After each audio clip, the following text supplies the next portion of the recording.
What a burger.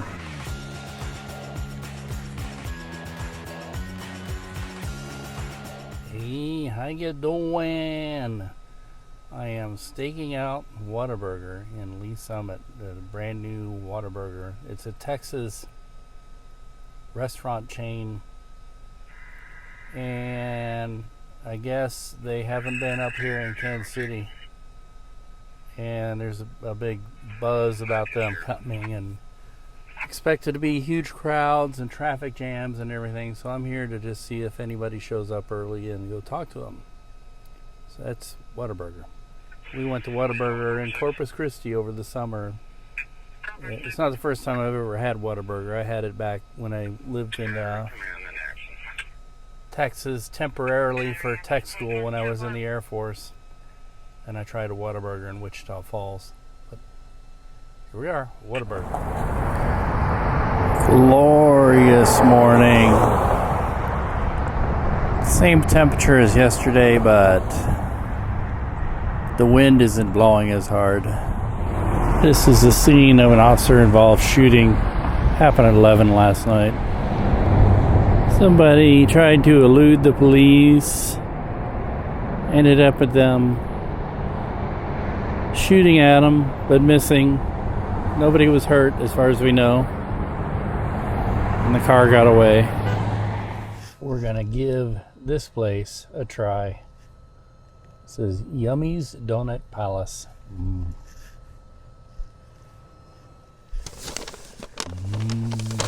Donut.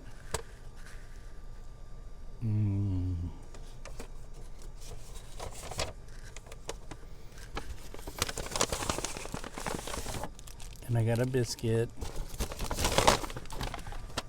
And of course, coffee.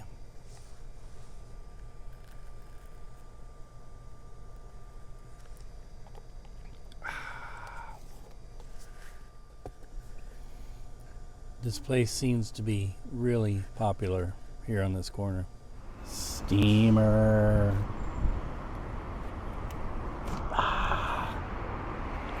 I was going to attend the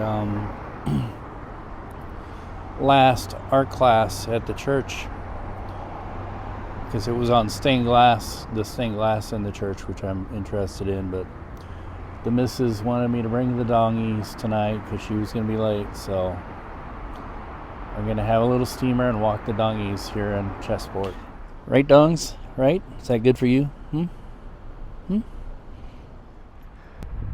going to take these for our limited walk in Chessport here. Don't have much time, and for some reason I don't like walking around Westport. I wonder why. I definitely don't like crossing the streets here. Well, Westport's pretty quiet for now. I got this dog pulling me again. We haven't crossed any streets. We did like maybe a quarter Westport walk, maybe a half. But now it's time to go pick up kiddos.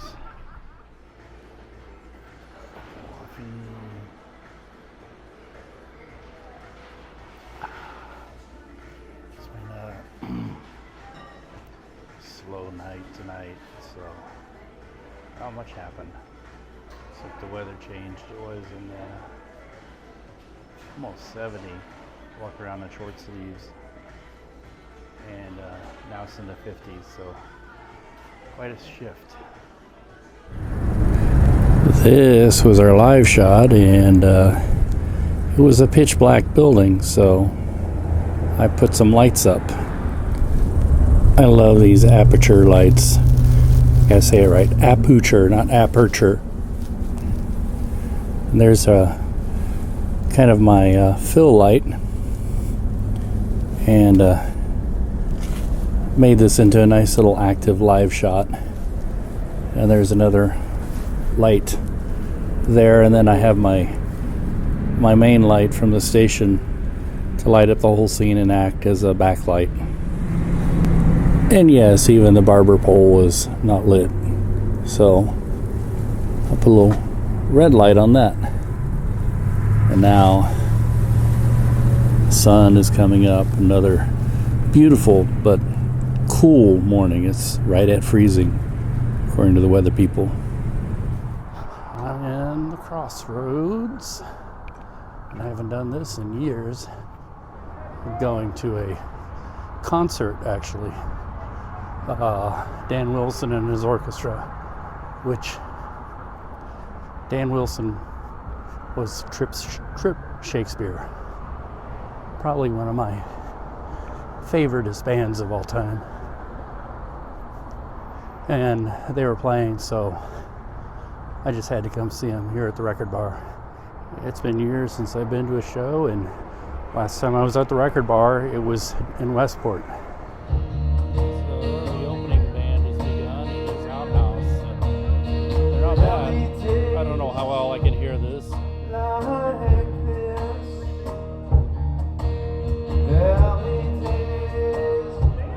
Okay, well, Matt Wilson and his orchestra set up. Coming into the bar, I had to show proof of vaccination, which is the first time I've ever had to do that, so that was interesting. I had to dig it up out of my work email. I had it in my phone, but I had to look it up in my work email because I deleted it out of my phone. Oops. Like I've been to see, I wonder why all we see is stars only for vagabonds. It's coming down. Hey, I just got out of the bar, and it was a very, very good show. I've been thinking about writing a blog on my blog page. It's sort of a letter, a weird way of reviewing a band, but a letter of apology. And first off, I don't do reviews of anything. My opinion isn't nothing on, but when something has exceptionally influenced my life, or a piece of art has touched me, or performance by a band, especially this band, I feel compelled. I just don't know if I could do it justice, but essentially I used to listen to this band back in the 80s and early 90s called Trip Shakespeare from Minneapolis. And the story goes that I bought a cassette by them, and then I accidentally left it in the car on a hot summer day, and it melted. So when I went in the Air Force, I loved that music, that album, so much that I had to go out and find it again and buy another one just so I could listen to it. And this was in 1990. That's how old I are. And then I think in 92 or so, I think it was 92, maybe it was 93, I think it was 92, I went and saw them play together at the Blue Note in Columbia. And then things happened. Their albums didn't do super well, not because they were really bad or hokey or anything, but because they had the misfortune of being a certain type of band when the music style totally changed and the whole record industry just totally went nuts, and all people wanted to listen to was grunge. And this was 91, 92, 93. And so people were like, oh, well, let's forget about all the old bands that we used to like. We're going to listen to this grunge stuff. And grunge had this kind of mentality about it that everything had to be macho, We got to be heavy and hard and dark and macho, and themes of depression and darkness and hard, and how hard can we play, and how hard can we mosh, and Trip Shakespeare was kind of a, how do I explain Trip Shakespeare to somebody that's never ever heard him?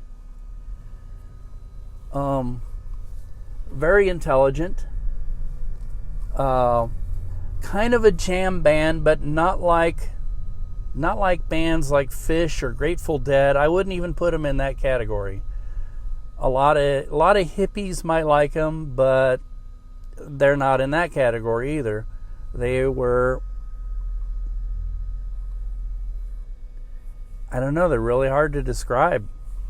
They were very unique. All their songs had harmonies.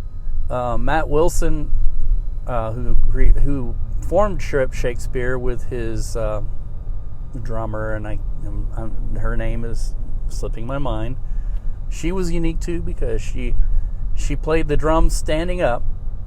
She wasn't like the typical drummer that sat on a throne. She would stand while she played. And when they had a reunion, probably 10 years ago now, 11 years ago, and she actually played with them, she was still doing that. She still played that way. They were just very unique. Matt would sing. Matt was not afraid to sing falsettos in his songs, and he still does that. Very melodic, and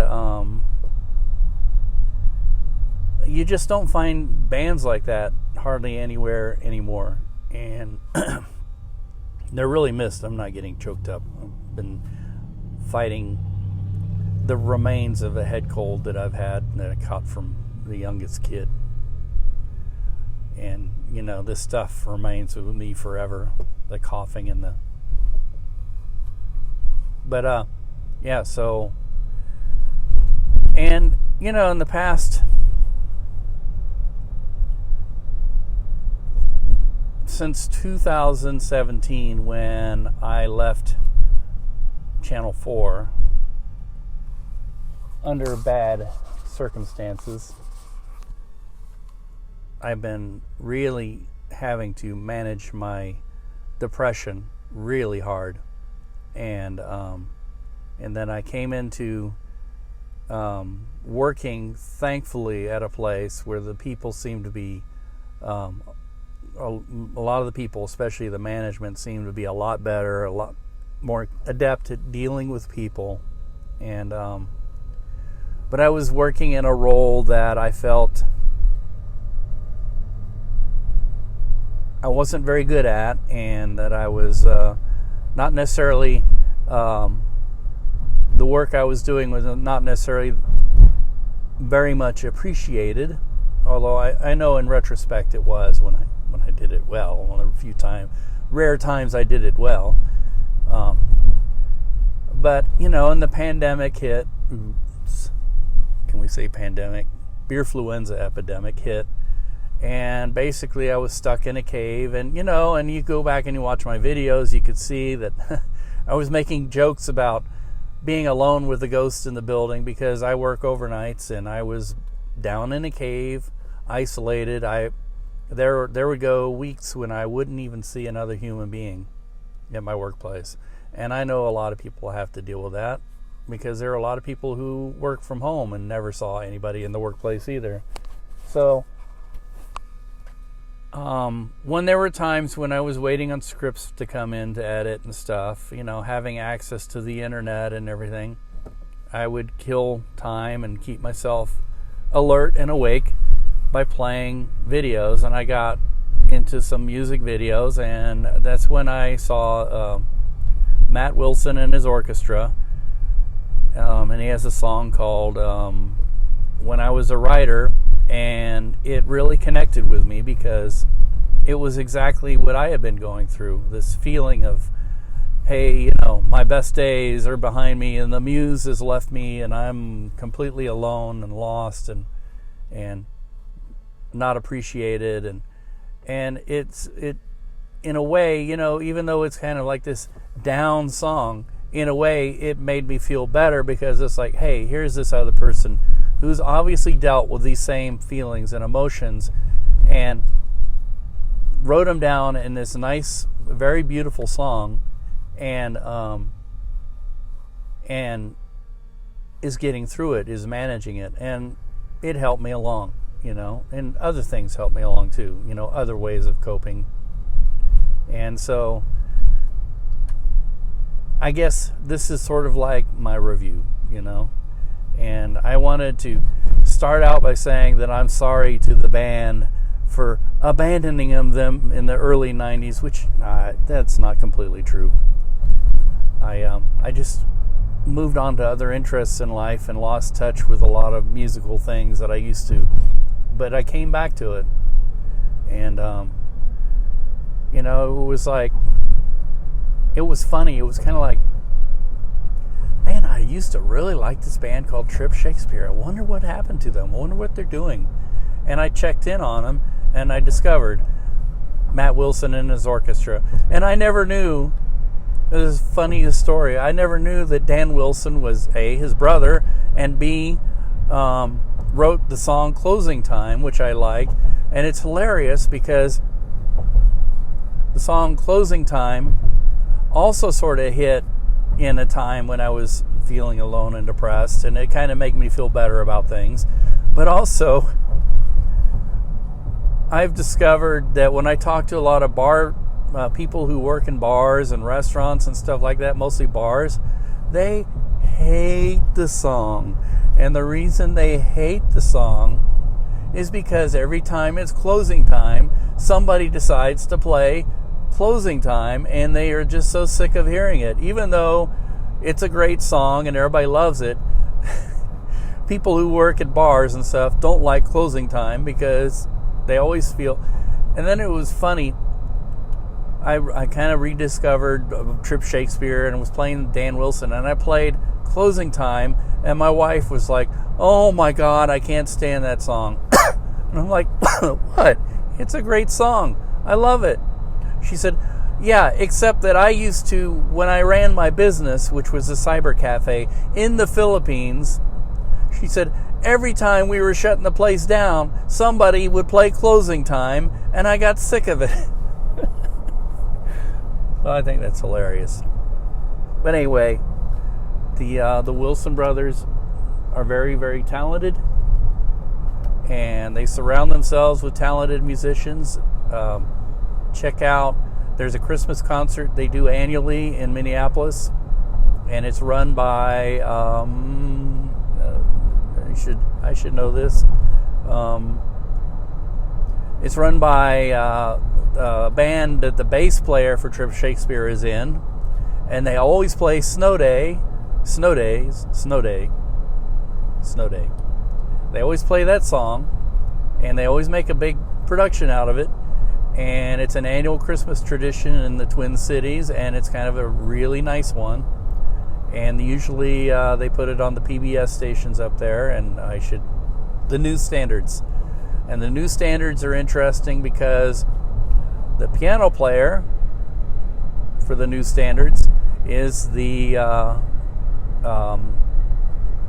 one of the founding members of a band up there called The Suburbs, which is a kind of almost like a nihilistic new wave band from the 80s. It's been kind of a standard band, and they still play out in Minneapolis. And they do their annual Christmas concert, and I'd love to watch it this year if it's going to happen. It may have been another one of these victims of beerfluenza, like a lot of things. And they always play Snow Days and Snow Day. And there's a part of the song where there's a speaking part in the song, which is a common Matt Wilson technique in some of his music, where he adds a speaking part in the song. It's like a call and response almost sort of deal. And the bass player does the speaking part really well, and his first name is John, and I can't remember his last name. I'm terrible with names. But he played in Trip Shakespeare the whole time. Well, I wouldn't say the whole time with the band, but he was a Trip Shakespeare was a 4-piece, but they sounded like they had a lot more musicians than that because of the way they did their harmonies, and very talented musicians. Well, anyway, I have been talking way too long about something that I love, and definitely very boorish and lecturous, but I'm just kind of on a high. I haven't been to a show in forever, and I got to talk to my heroes and do the groupie thing and the fan thing, and by the way, Matt Wilson made it a point, and all the members of the band made it a point of walking through the audience and talking to everyone, which, you know, that's definitely not a rock star attitude. That's definitely a down to earth, and we appreciate you. And I can imagine they probably get some tedious conversations. I probably gave them the most tedious conversation of all last night or tonight. But I imagine also that you can get a good kick out of it by, to me, that's probably one of the better things about traveling and going out, is meeting people and finding out things. And so I got to do this diarrhea of the mouth routine with Matt Wilson and spilled my guts about everything and embarrassed myself. But I'm very happy that I got to see him.